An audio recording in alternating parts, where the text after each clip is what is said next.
Hey, this is Chris. And this is Chris, and this is C2 Beyond Sim Racing. Today we're here with Thrustmaster T500 RS, originally released in 2011, which is now 5 years old, but it's still a solid sim racing wheel. MSRP is for $600, but if you go online and do some price hunting, you should be able to find a good deal on this wheel. Chris actually tracked this on eBay. Thankfully, we just got it. This has been on my bucket list to grab for a long time, so I'm really happy and really excited to get going with this wheel to play all the sim racing games that we like to play.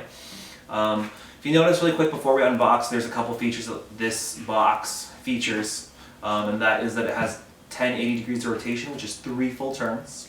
Which is completely overkill. Most cars, and I mean, the ones that you're driving in real life or the ones you buy for sim racing, only have 900 degrees of rotation.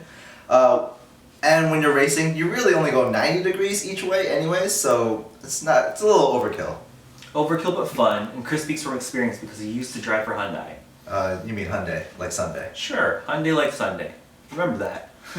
Alright, so without further ado, we'll open the T500 RS. Oh yeah, before we do open up, it is a belt-driven system versus the Logitechs, which are not belt-driven. So we look forward really to the more precision on the T500 RS, which will hopefully give us a better edge when we're racing. And also, I think the system is a dual belt system. So without further ado, let's open this sucker up, the T500 RS. First thing we see is a big piece of styrofoam. There are the clamps for the wheel on the top, which I believe are for the wheel. There is a power block, which is, by the way, enormous. Massive. Enormous, the size of my hand, or the size of the box compared to the box. It's huge. Do not open, risk of electric shock. Probably a good warning. So we look forward to having a lot of power in the wheel, if anything. A lot of force feedback. You know, 1080 degrees rotation, spinning that wheel around, doing your donuts when you win. And there's some extra spare parts for what looks like springs and mounting bolts. So we'll go ahead and move the box down so you can get a better view of everything else. Once you pull this up, we'll pull out the wheel first, I believe. Yeah. We'll pull out the wheel first. So this is the wheel for the T500 RS. I mean, the build quality looks great. You'll notice right away that there are PlayStation buttons on it and not Xbox buttons because this wheel is primarily designed for PS3, PS4, and the PC, which is our main platforms that we game on, or sim race on. And also the paddle shifters, the shifty paddles, do not move with the wheel. On my G27 and on Chris's G29, you'll notice that the paddle shifters are going to move with the wheel. This one actually does not, but it's definitely made of like a solid aluminum or stainless steel. Definitely aluminum. Aluminum, and it's very well built. So when you shift, it definitely feels solid. But you can see that there's all the buttons on the front. There's a nice little red line in case you don't know where you're going. I mean, straight is really hard for some people. So straight is really hard for some people. We've seen it happen. And all these buttons down here for modes and whatever else. There are also 6 bolts that are really important if you want to change the wheel, which we are going to change the wheel at some point because we did pick up an F1 wheel for F1 2015 and all those other F1 games that we like to play. But you can change the wheel and customize this wheelbase a little bit more so that you can play the games that you want to play or change a different wheel, or if you want a Momo wheel or whatever else you like to race with, then you can put that on this.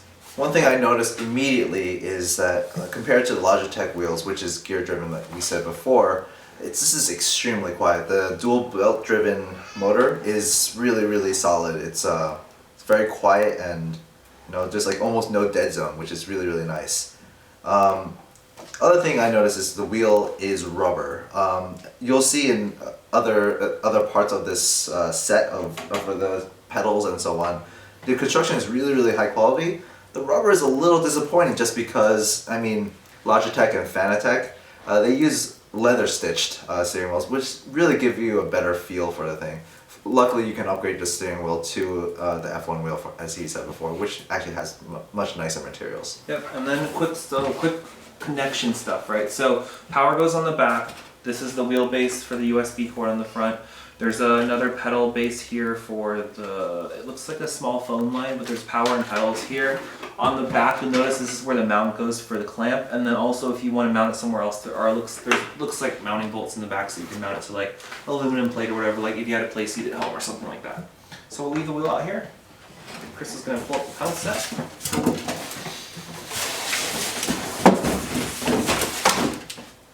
Okay, well, it's really heavy. That is really heavy. Some knock-on stuff, right? So I noticed right away that the heavy pedal set's really heavy. From the gas, the brake, and the clutch. Is this metal? Is this aluminum, steel? This is steel, and in fact the entire base is made of steel, it seems, so it's very, very sturdy and very strong. The pedals are made of aluminum, and there's a little bit of plastic, but that's not really like influences the structural rigidity, so it's not a big deal. In fact, it looks like maybe 95% of this thing is made with steel, so that's really good. Also notice that here is the phone cord, and this is how this thing connects to the steering wheel. Yeah, and when you push down on all the pedals, the springs are stiff, and they're accordingly stiff. Like you feel the difference between the gas. You feel the difference between the gas and the clutch. Sorry, gas, the brake, and the clutch. And not that he really knows about clutches, because he doesn't really drive manual. Always drove an automatic. We'll get to the manual when I have a fun car. Yeah. We also noticed that there are holes in the gas, brake, and clutch pedals. This allows you to move the pedals slightly to the left or right and just make it fit perfectly your foot. It's really, really helpful, especially when you're doing heel-toe downshifts. Sometimes these pedals are a little too close and you're just kind of like smushing your foot against both pedals.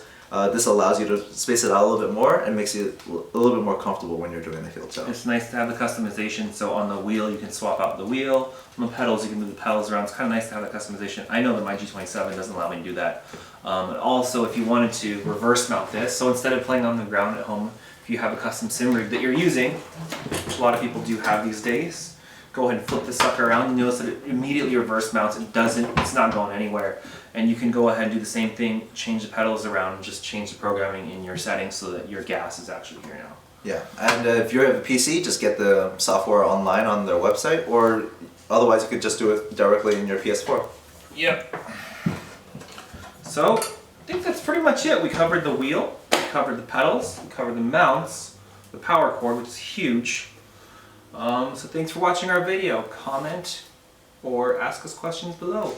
Or if you like the video, please like or subscribe to our channel. It would really help.